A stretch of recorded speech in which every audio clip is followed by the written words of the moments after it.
Assalamualaikum warahmatullahi wabarakatuh. Bersama saya Rida Noprihati Solehah. Kita kembali lagi di podcast Kata Demi Kata suratkabardigital.com. Saya di sini akan menemani Anda selama 15 menit ke depan. Tentunya kali ini kita akan membahas tentang seramah apa sih Gedung Wakil Rakyat Kota Banjarbaru. Dan kali ini telah hadir bersama kita semua yaitu Ibu Arnawati ya Ibu ya. Ya. Apa kabar Ibu?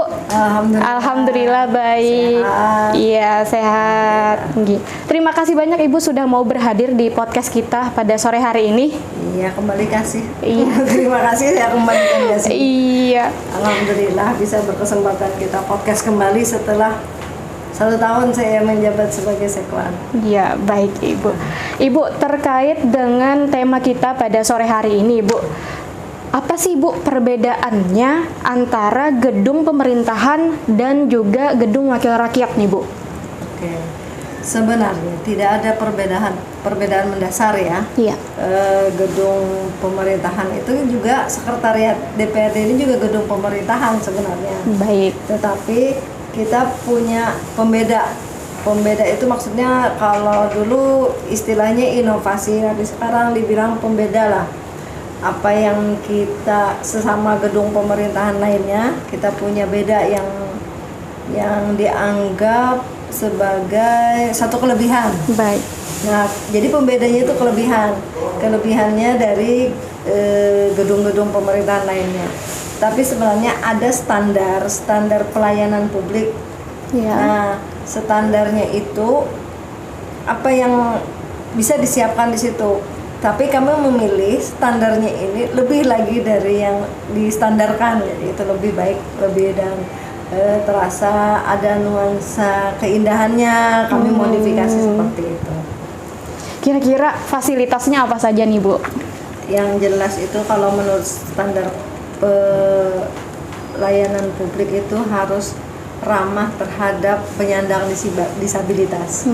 Nah, jadi ramah penyandang disabilitas, jadi misalnya akses jalan disediakan, kemudian toiletnya ada, kemudian sarana prasarana kebutuhan disabilitas kita sediakan. Oh, jadi udah ada ya Bu ya di sini Bu? Sudah ada. Alhamdulillah. Termasuk jalur-jalur disabilitas, kemudian ring rail, terus toilet, juga alat bantu dengar, kemudian penyediaan kursi roda, tongkat, dan apapun yang kebutuhan untuk para disabilitas bisa termasuk kursi prioritas. Ya, siap. Jadi kita khususkan untuk prioritas itu seperti ibu hamil, orang tua, anak-anak kita sediakan.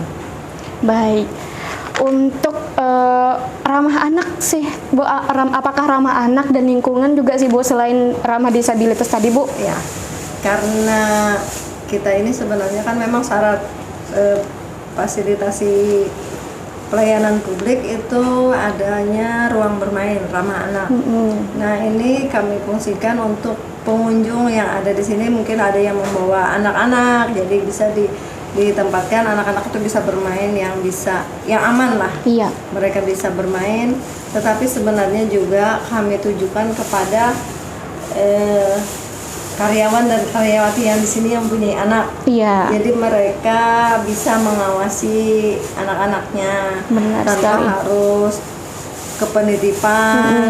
Sementara di sini pun sambil bekerja mereka bisa membawa anak.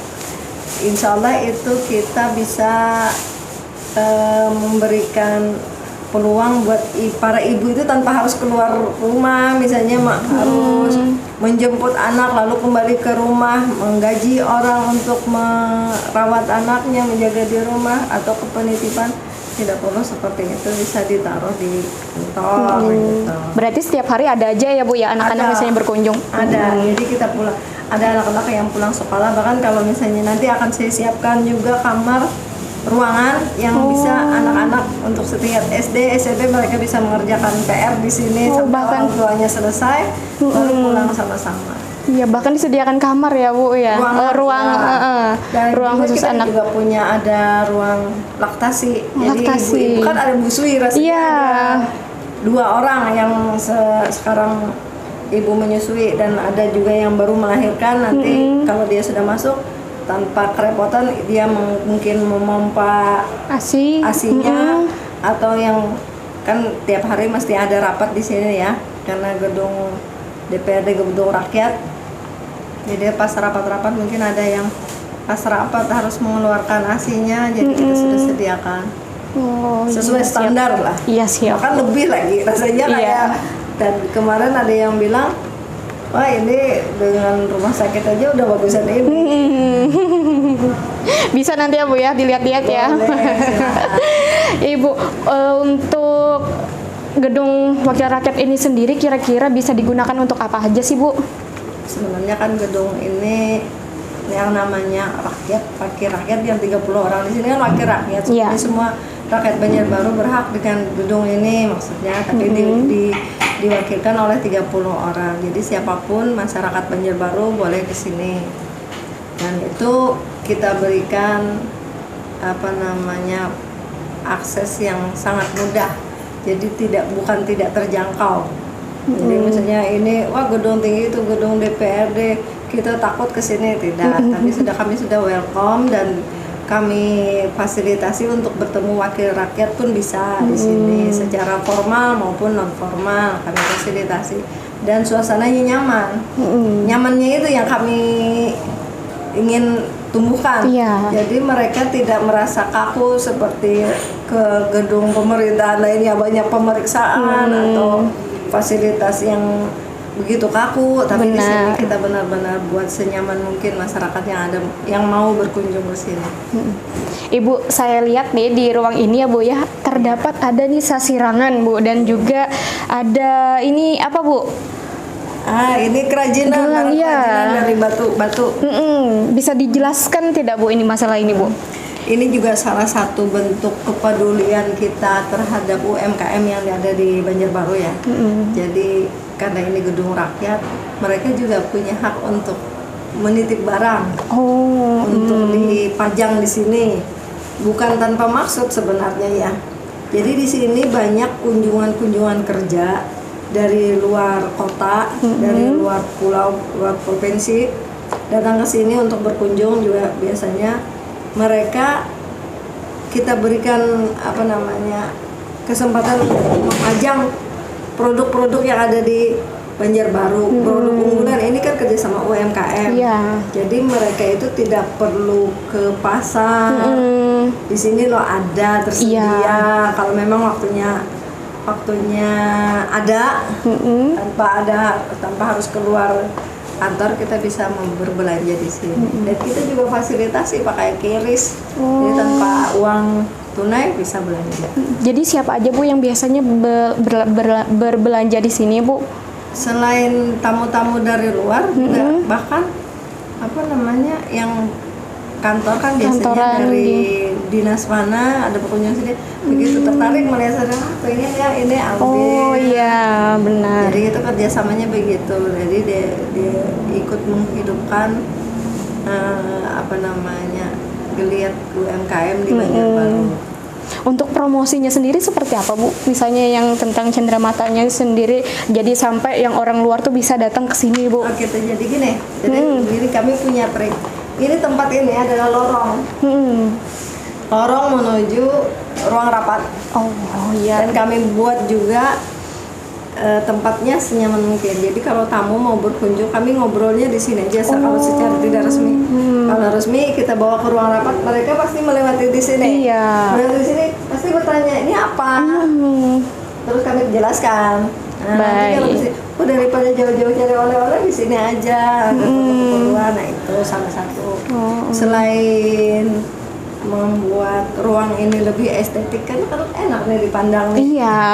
Juga instagramable buat foto-foto ya. Saya tadi juga Bu baru masuk sini, wah ternyata di gedung DPRD Kota Banjarbaru ada yang namanya sasirangan gitu, ada ini cenderamata-nya segala macam. Dan harganya terjangkau ya Bu ya. Siap. Jadi nanti bisa nih untuk warga Kota Banjarbaru juga yang tentunya misalnya ingin berkunjung ke sini boleh ya Bu ya? Boleh. Boleh. Nah, benar sekali. Di sini juga tersedia cenderamata, juga ada kain khas kita Kalimantan Selatan, kain sasirangan. Nah, itu ya Bu ya. Jadi gedungnya pun merakyat. Gedungnya merakyat. Nah, Yang menempati sudah wakil rakyat, Iya. gedungnya juga merakyat. benar sekali. Baik Ibu, untuk pelaku UMKM-nya sendiri itu Bu, apakah langsung dari orangnya sendiri atau mengambil dari dinas itu sendiri Bu? Ya, kami bekerja sama dengan Dinas Koperasi dan UMKM. Jadi UMKM yang dibina oleh Dinas Koperasi itu mana saja. Jadi sama mereka itulah melewati Dinas Koperasi dan UMKM bekerja samanya. Iya. Baik Ibu, untuk misalnya ada nih para pelaku UMKM yang misalnya ingin menitipkan hasil dari usahanya itu sendiri, bagaimana nih Bu? Apakah masih ada nih tempatnya di sini Bu? Iya, selalu kami buka. Jadi kami hanya menata ini seestetik mungkin, semua tampil tidak seperti pajangan di toko, Iya. tapi memang tidak merubah konsep dari kantor. Jadi nanti mungkin barangnya itu kami hanya sebagai percontohan, nanti ada stok barang kami simpan. Yang penting ada keterwakilan lah yang dipajang itu. Dan untuk masuk ke sini silakan aja siapapun yang terdaftar dalam UMKM Kota Banjarbaru kita fasilitasi untuk penjualan di sini. Oke, untuk naruh hubungnya sendiri Bu, apakah ada nih Bu? Misalnya mau menaruh barangnya di sini, misalnya kemana Bu? Kira-kira mau hubunginya? Tidak usah, datang aja langsung. Langsung sini. datang ya, Bu, ya? Baik. Kami selalu welcome. Asal hari kerja ya. Hari kerja ya Bu ya. Iya. Siap. Ya baik Ibu, untuk displaynya ini sendiri, apakah ini baru pertama ada di DPRD Kota Banjarbaru sendiri sebagai pioner Bu, atau misalnya apakah di lain juga pernah ada yang seperti ini Bu? Yang saya tahu ya di Kalimantan Selatan hanya Banjarbaru. Hanya seperti Banjarbaru itu, ya. sendiri. Jadi kita mencoba terobosan dan alhamdulillah kemarin ada tamu kunjungan dari DPRD Tanjung, mereka sangat mengapresiasi, baru kali ini katanya dia ketemu gedung DPRD yang begitu ramah dengan rakyat sebenarnya. Iya. Jadi itu patut itu ditiru ya, alhamdulillah ada yang mau meniru. Benar sekali. Apakah nanti juga DPRD Kota Banjarbaru nih Bu mau misalnya memberikan apa namanya ke DPRD kota maupun kabupaten yang lain untuk ayo dong ikut misalnya seperti ini menyediakan tempat untuk display UMKM itu Bu? Kalau mengajak tidak, tetapi memberi contoh. Memberi contoh ya. Jadi silakan mau meniru seperti kami silakan. Iya. Gitu. Tapi tidak mengajak. Kalau ini satu inovasi, karena inovasi ya tentu saja untuk ditiru. Iya, benar sekali. Baik warga Kota Banjarbaru dan sekitarnya, mungkin sampai di sini dulu podcast kita pada hari ini. Jangan lupa untuk like, komen, dan subscribe channel YouTube suratkabardigital.com. Saya Ridano Prihati Solehah, mohon pamit undur diri. Ibu terima kasih banyak sudah mau berhadir, menyempatkan waktunya ya Bu ya. Juga sudah mampir di sini. Ya mohon maaf apabila ada kesalahan maupun perbuatan yang mungkin kurang berkenan di hati Ibu. Sama-sama. Baik, warga Kota Banjarbaru, akhirnya saya Ridano Prihati Solehah mohon pamit dan undur diri. Wassalamualaikum warahmatullahi wabarakatuh.